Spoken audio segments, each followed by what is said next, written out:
कक्षा 6 के सभी छात्रों का श्याम एकेडमी की ओर से मैं पूर्वी व्यास स्वागत करती हूँ। आज कक्षा 6 विषय हिंदी में हम पहला पाठ है दयालु शिकारी। इस चित्र पाठ को हम देखेंगे। तो यहाँ पर हम इसकी चर्चा करेंगे, सभी चित्रों को देखेंगे और सभी चित्रों को एक एक चित्र को देखकर फिर बाद में हम पूरी कहानी का विवरण करेंगे। तो सबसे पहले हम देखेंगे कि चित्रपाठ की विशेषता क्या होती है। तो चित्रपाठ की विशेषता यह है कि चित्र को देख के ही आपके मन में एक छवि अंकित हो जाती है। तो सबसे पहले आप चित्र देखेंगे, पहला चित्र है तो चित्र को देखते ही आपको पता चल जाएगा कि ये चित्र जंगल का है, तो आपके मन में उसकी जंगल की छवि अंकित होती है। उसके बाद आपको हिरन दिखाई दे रहा है, ये हिरनी है, तो यहाँ पर हिरनी दिखाई दे रही है। तो हिरनी को देखकर आपके मन में क्या सोच में रहता है कि आपके मन में ये लगता है कि हिरनी की विशेषताएं क्या है। तो हिरनी का नाम सुनते ही आपको ऐसा लगता है, उसकी विशेषताएं नजर आने लगती है। हिरनी बहुत सुंदर होती है, उनकी आंखें बहुत सुंदर होती है, वो छलांग मारकर उछल कूद कर दौड़ती है और उसका शरीर बहुत फुर्तीला होता है। वह हमेशा शिकारियों से चौकन्ना रहती है और वह शाकाहारी है। वो जंगल में पेड़ पौधों के पत्ते खाती है। आओ हम एक एक चित्र को देखें, उसका वर्णन करें और बाद में पूरी कहानी सुनेंगे। सबसे पहले पहला चित्र है, ये जंगल का चित्र है। जंगल में हिरनी इधर उधर घूम रही है और पेड़ पौधों के पत्ते खा रही है। दूसरा चित्र है, एक शिकारी जंगल में आता है, वो पेड़ के पीछे छिपकर हिरनी को देख रहा है और हिरनी का शिकार करने की सोच रहा है। तीसरे चित्र में शिकारी है, उसने हिरनी पर गोली चला दी और हिरनी को गोली है उसकी टांग में लग जाती है। चौथे चित्र में हिरनी को गोली लगते ही वो अपने घर की ओर भागने लगती है। उसके साथ दूसरे हिरन भी जाने लगते हैं, दौड़ने लगते हैं। पांचवा चित्र है कि हिरनी घायल हो गई है, उसकी टांग से बहुत खून बह रहा है और वह अपने बच्चे यानी शावक को बच्चा कहते हैं, प्राणी के किसी भी प्राणी के बच्चे को शावक कहते हैं। तो हिरनी शावक के पास बैठी हुई है, उनकी आंखों में आंसू बह रहे हैं।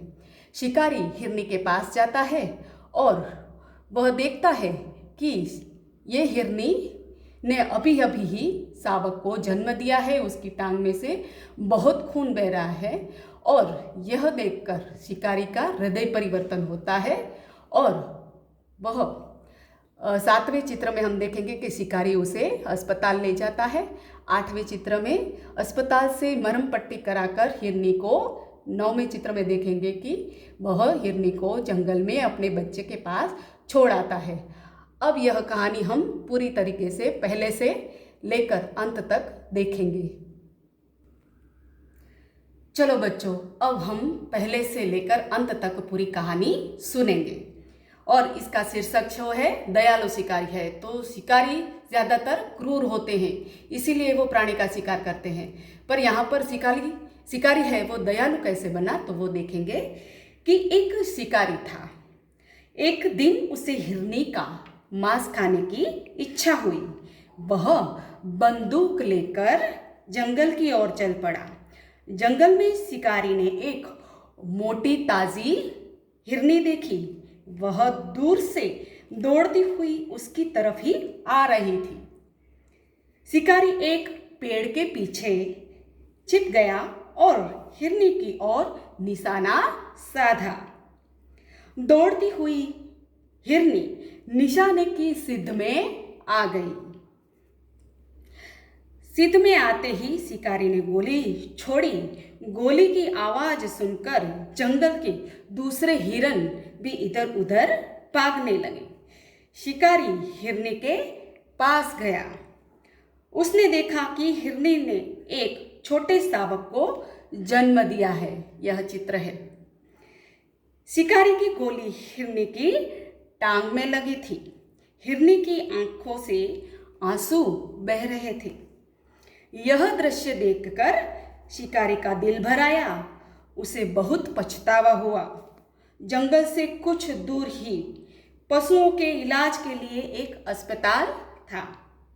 शिकारी हिरनी और उसके बच्चे को वहां ले गया।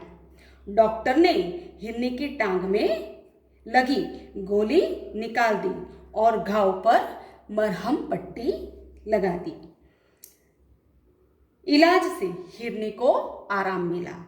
शिकारी हिरनी को बच्चे के साथ जंगल में छोड़ आया। तो इसी प्रकार हमारे जो चित्र पाठ है उसका जो शीर्षक है दयालु शिकारी।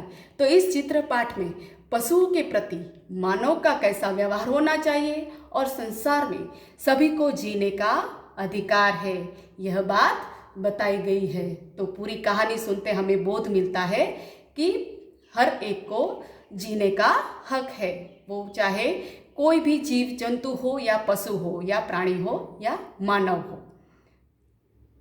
तो बच्चों, अब यहाँ पर इसी पाठ में दूसरा चित्र दिया गया है। दूसरा चित्र पाठ है, यहाँ पर कछुआ दिखाई दे रहा है और कछुआ है और हंस है। चलो, हम पहले चित्र में मैंने आपको बताया था कि किस प्रकार हमें कहानी चित्र पाठ के आधार से बनानी चाहिए। तो हम यहाँ पर आपने पहले पाठ में सीख लिया, हम यहाँ पर सीधी कहानी से आगे बढ़ते हैं।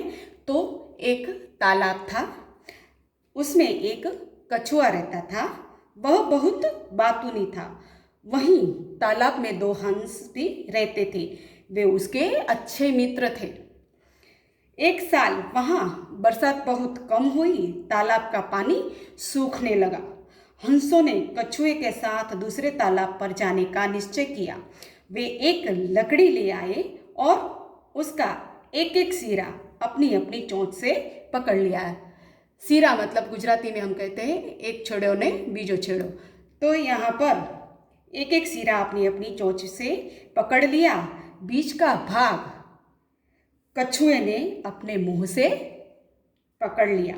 हंसों ने कछुए से कहा, भाई तुम रास्ते में बोलना मत, बोलोगे तो लकड़ी मुंह से छूट जाएगी और तुम नीचे गिर पड़ोगे। दोनों हंस कछुए को लेकर उड़ने लगे। रास्ते में एक गांव आया। गांव के लोग इस प्रकार कछुए को लेकर उड़ते हुए हंसों को देखने के लिए जमा हो गए। यहाँ पर चित्र में जमा लोग दिखाई दे रहे हैं। गांव के लोगों को देखकर कछुए से चुप न रहा गया। उसने बोलने के लिए अपना मुंह खोला। उसी समय लकड़ी उसके मुंह से छूट गई और वह जमीन पर गिर पड़ा और मर गया। तो इसी प्रकार हमने इस चित्र पाठ से पूरी कहानी पढ़ी। तो क्या होता है इस चित्र पाठ से हमें ये बोध मिलता है कि बहुत बोलना बहुत बुरी आदत है। इसके कारण बड़ा संकट हो सकता है, यहाँ तक कि जान भी जा सकती है। यह कहानी हमें बातूनी न बनने की सीख देता है। अब बातूनी कछुआ, उसके बाद यहाँ पर कौवा है, वो जो प्यासा है और ये पानी पीने के लिए जो प्रयत्न करता है उसका वर्णन करते हैं कि एक कौवा था। एक बार उसे खूब प्यास लगी। उसने इधर उधर पानी की तलाश की पर उसे कहीं भी पानी नहीं मिला। आखिर उड़ते उड़ते वह एक झोपड़ी के पास पहुंचा। वहां उसे एक घड़ा दिखाई दिया। घड़े में थोड़ा ही पानी था। पानी बहुत नीचे था। कौवे की चोंच पानी तक नहीं पहुंच पा रही थी। पानी ऊपर लाने के लिए कौवे ने एक उपाय सोचा। वहां आसपास बहुत से कंकड़ पड़े थे। उसने एक एक कंकड़ घड़े में डालना शुरू किया। कंकड़ों को डालते डालते पानी घड़े के ऊपर आ गया और कौवे के मुंह तक आ गया। कौवे ने घड़े का पानी पीकर अपनी प्यास बुझाई और उड़ गया। तो इसी प्रकार इस चित्र पाठ में हमें क्या सीख मिलती है कि आपत्ति आने पर हमें धीरज से काम लेना चाहिए और बुद्धि का उपयोग करना चाहिए। इस चित्रपाठ में बुद्धिमानी से काम लेने वाला कौवा हमें यही सीख देता है। इसलिए इस चित्रपाठ का शीर्षक है बुद्धिमान कौवा। आइए इस पाठ में एक और हम चित्रपाठ लेते हैं। ये कौवा है, लोमड़ी है। चलो इसका वर्णन करते हैं। एक बार एक कौवे को एक रोटी मिली। वह रोटी लेकर उड़ता हुआ एक पेड़ की डाल पर जा बैठा।